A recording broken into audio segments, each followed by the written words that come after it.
Hello, fellow Rebel Capitals. Hope you're well. Josh just sent me an article about China doing a deal to buy oil in yuan, not dollars. And although I am someone who thinks the dollar will be the reserve currency for quite some time, this is huge. This is still a very, very big deal because it just shows us that transition away from the dollar, although it will take a long time, is happening a lot sooner and it's moving at a very rapid rate. Let's get over to this article from the Guardian or Reuters. I would say routers. You can tell one of my first jobs was working on a construction site. Okay, we get over to Reuters. Hopefully that's pronounced right. China to use Shanghai exchange for yuan energy deal with Gulf nations.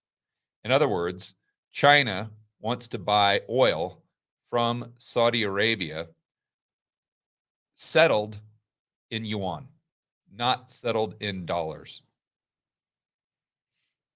Oh man, Josh, you sent me this thing I've reached my limit. I'll resend it right now. Great. Or do you want me to Sent share? something where I haven't reached my limit on the live stream. All right, let me go over what we can see here. Here, I can share my screen. So China's President Xi Jinping said in Riyadh, which he's down there meeting with King Salman bin whatever the guy's name is, the king down there, that China and Gulf nations should make full use of the Shanghai Petroleum and Nat Gas Exchange as a platform to carry out yuan settlement of oil and gas trade. So this is, Josh, let me know when you have it up. I have it up. You got it up? So, guys, this is what happens when the United States comes in and sanctions Russia and tries to boot them off of SWIFT. Not that really does anything. But what does have a big impact on Russia is when they freeze their dollar assets of the central bank.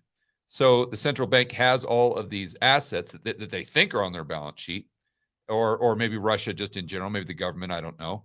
And then come to find out that, oh, no, we don't have access to those accounts anymore because those dollars were actually liabilities of a bank that's under the influence and control of the West, maybe more specifically the United States.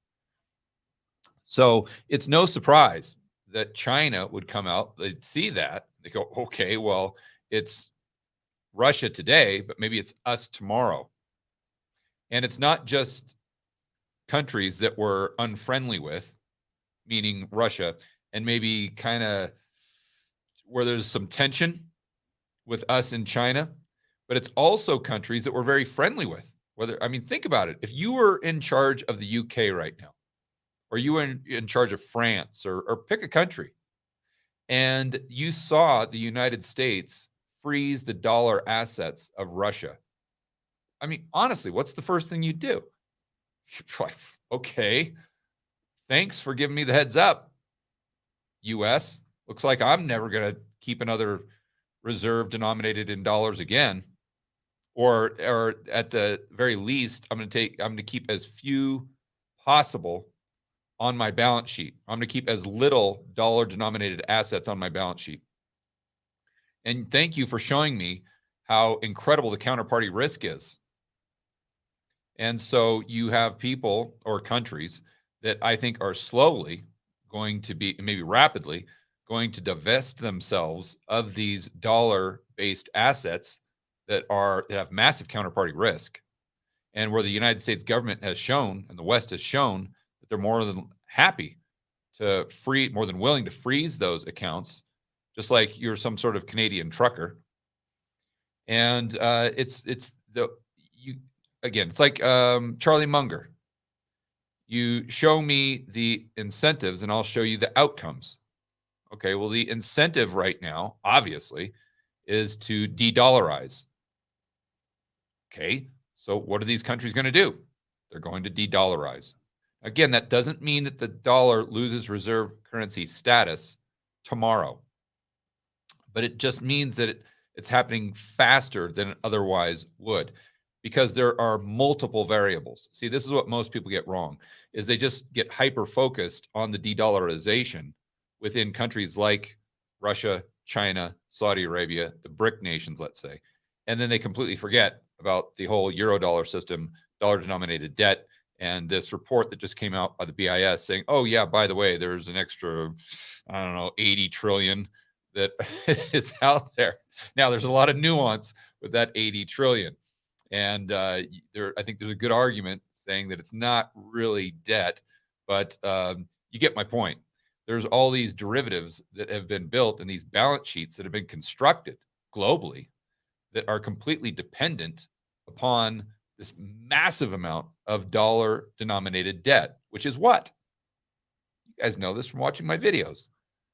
Today's dollar-denominated debt just simply represents future demand for dollars. And if you have the global economy slowing down, therefore that velocity slows down, the demand, or the supply, I should say, of the dollars is going to decrease. So anyway, I don't want to confuse you. I just want to throw out some different variables there so you see that it isn't prudent to get focused just on one component. You have to look at this as far as the global economy and what's happening with the dollar with a very holistic view. And that's what I'm just trying to encourage you. But again, focusing on the topic at hand here, this is definitely big news that it shows us that these countries are more than willing to settle energy in a currency other than the US dollar, even a currency that's, I guess you could say, closed or is controlled, maybe is a better word, to the degree to which the yuan is. All right, Josh, do you have this pulled up? Is this the same article? Yeah. Okay, great. So let's go back up to the top, please. That's the top. Okay, so scroll down.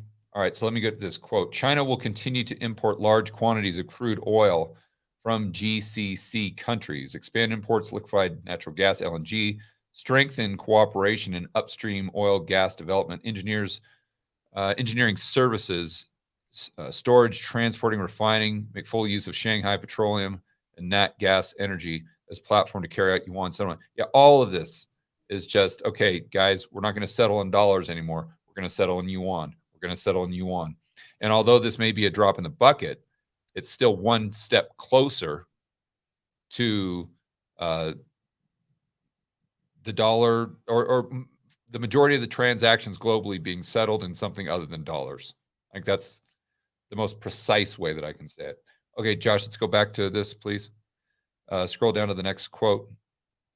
So they say China will be willing to carry out financial regulatory cooperation, GCC countries, facilitate GCC enterprise, capital markets, establish joint investment associations, support sovereign wealth funds, both sides of okay, so basically what he's saying here is that this is the first step, but we're going to continue to pursue this policy in things other than just settling energy in dollars. The policy meaning de-dollarize.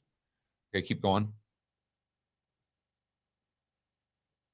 Okay, in his speech, Xi also called on China and GCC nations to be partners in promoting unity, development, and security.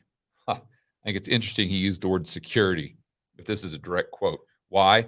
Because the petrodollar is a system that was set up based on a deal. Saudi Arabia, you settle or you sell your oil for dollars. You're not going to take any other currency. You have to settle in dollars. Saudi Arabia says, okay, deal. But United States, what we want you to do for us in return is basically be our military. We want you to provide us protection from our enemies. So I think it's, again, the key word here is security. So what Xi may be implying is that you no longer can depend on the United States for your security. Whether it's, I mean, pick the event of the recent past, like Afghanistan. And I mean, honestly, again, put yourselves in the position of Saudi Arabia.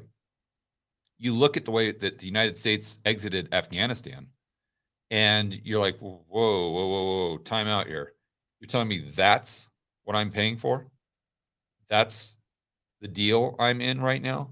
That I'm settling all my oil transactions in dollars for that? No, I don't think so. I'm getting the short end of the stick here. This may have been a good deal in 1974, but now this is a completely different ballgame. There are different players involved, and the players today are far less competent than the players in 1974.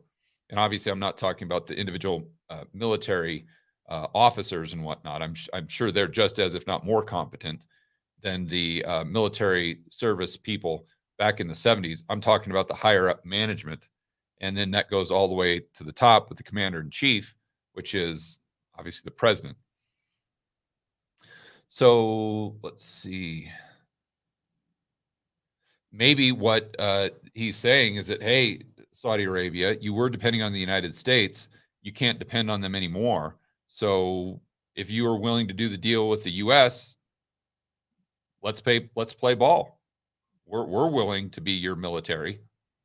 Or maybe, and you say, George, China can't compete with the United States as far as the military. Okay, fine.